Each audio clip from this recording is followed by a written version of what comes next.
Yo, this is the nigga that died, and we're in the third video of this series of videos. I'm gonna call it a series,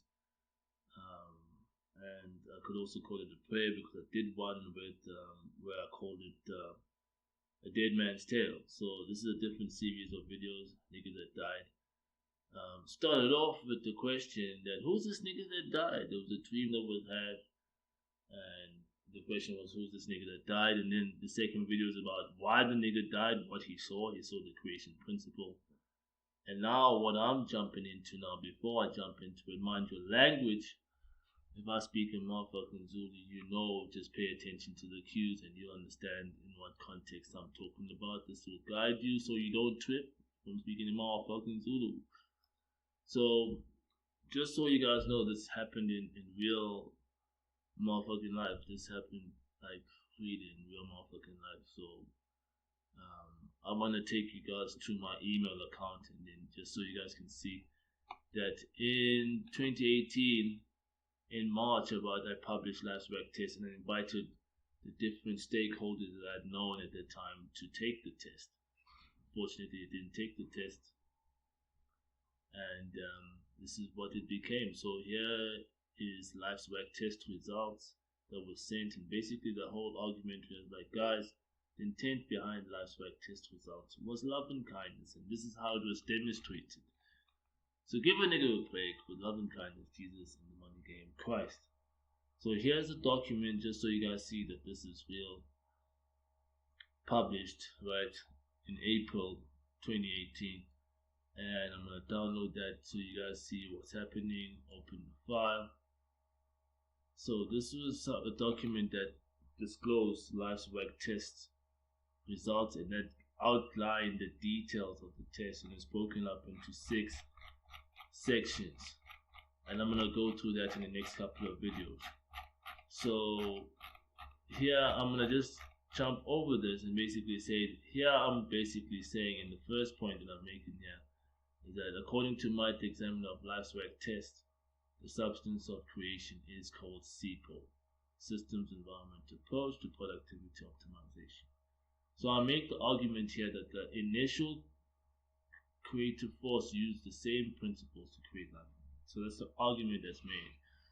So here the next paragraph is about the human environment, that unfortunately what happens in life is that you can have information, you can have systems in place, but if human beings fail to uphold those systems for particularly the reasons of not being able to comprehend, that makes systems in place very ineffective. So Life's Work Test becomes a response to this dilemma that yes, we have the creation principle, but the human environment is not conducive because people don't comprehend. So here Life's Work Test is a comprehension test filled with riddles and paradoxes which urge the reader to apply themselves and investigate them in order to ensure that the reader gains the ability to comprehend basic creation principles. So the ability, and I've touched in the previous video, the ability to be able to extract principles and recognize principles,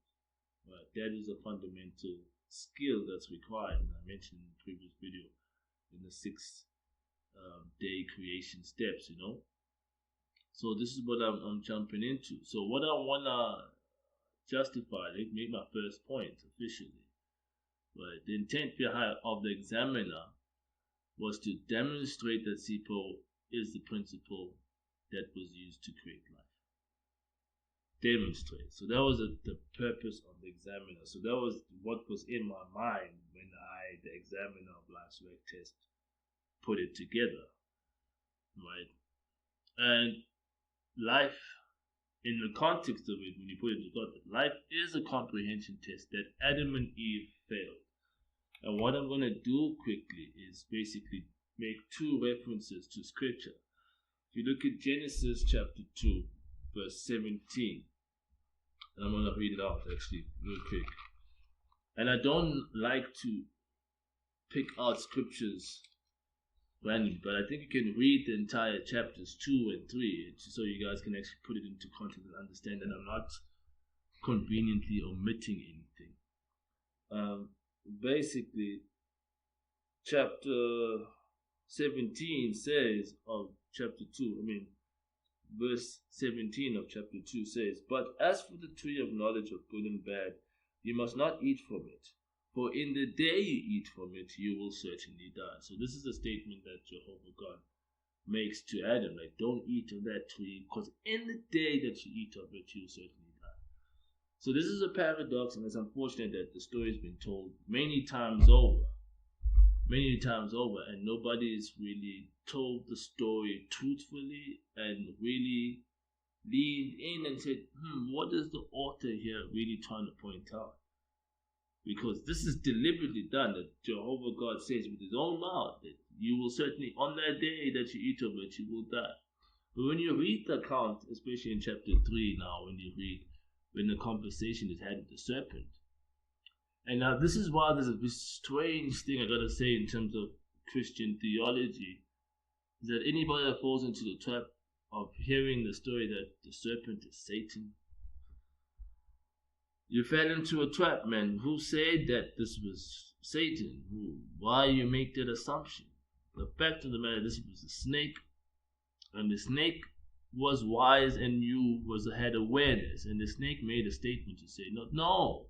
I think it's in chapter 3, verse, I don't know if it's 4, right? Let me just look at it. Yes, verse 4. "At this the serpent said to the woman, you will certainly not die, for God knows that in the very day you eat from it," in the very day, that's another statement again, "your eyes will be opened and you'll be like God, knowing what is good and bad." So who lied? But at face value, anybody that reads this honestly, at face value, when you read out what actually happens eventually what happens in verse 22, Jehovah God then said, "Here the man has become like one of us, knowing what is good and bad." And then he goes on in verse 23, Jehovah God expelled him from the Garden of Eden to cultivate the ground from which he had been taken. So Adam and Eve did not die physically. They were expelled from the garden. So the question becomes, and this is what I'll say in Zulu, they say, "Ukhoni pisa." When I say something, I ukhoni pisa with an action. So in Zulu custom is that I will say something and then I'll perform a ritual to put what I said in context. So what happened here puts in context what Jehovah meant when you say to Adam, "On the very day you will die." Because if we don't look at it this way, Jehovah God is point blank a liar. From the second chapter of the Bible, the Jehovah God that created life is a liar. So this becomes very scary. So what I want to tie up here is to say in my third point, without comprehension, even the truth can be misleading. The snake spoke what was true.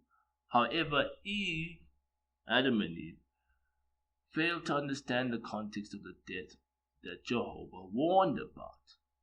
And this death that he warned about was the end of their collaboration with Jehovah in the Garden of Eden. So this is what I want to do now. I want to take you to my notes and just pretty much point out. Remember the nigga that died, Michael Marlowe. So Michael Marlowe is a legal person, ID number that has qualifications attached to him, bank accounts attached to me, and my spirit and my body wakes up every morning to serve this person. At some point, as realization that, hang on, I am the creator of life. And why am I the creator of life? Because I have derived the creation principle. So what business do I have serving Michael Marlowe for my own personal interest? My job is to make sure that Jehovah lives and his promises are fulfilled in terms of implementing heaven on earth. That is basically the idea. So returning to the Garden of Eden. So this is my job. Like, hang on. Michael Model is not trying to just create a livelihood for himself. A nice big house, couple of cars, a couple of girlfriends, and a wife, and children, and maybe even bastard children. You know what I mean?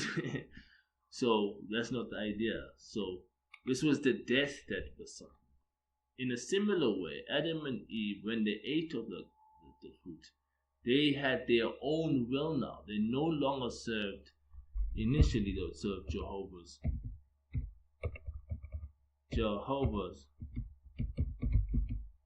will, which was to cultivate Eden. Right? But because they ate of the tree, they couldn't do that anymore. They had their own will, so ultimately speaking, they served their own will. Right. And that because of this, they were excommunicated from the garden. They could no longer carry on in the function that they had previously done. So this is what I want to point out, guys, and I hope that makes a lot of sense.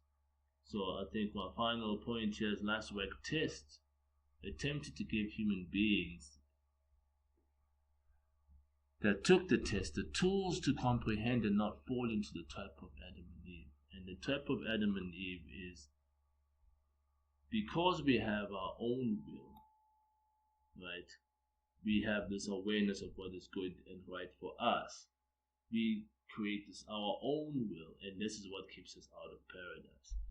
But if we conscious enough, we should put to death that will and go back and serve Jehovah's interests. And what is Jehovah's interest? And if you look at the Bible in context, it's been to reestablish Eden on earth. So I hope that you guys appreciate this. It's dope. Next video is coming up, and that is the unthinkable proof. See.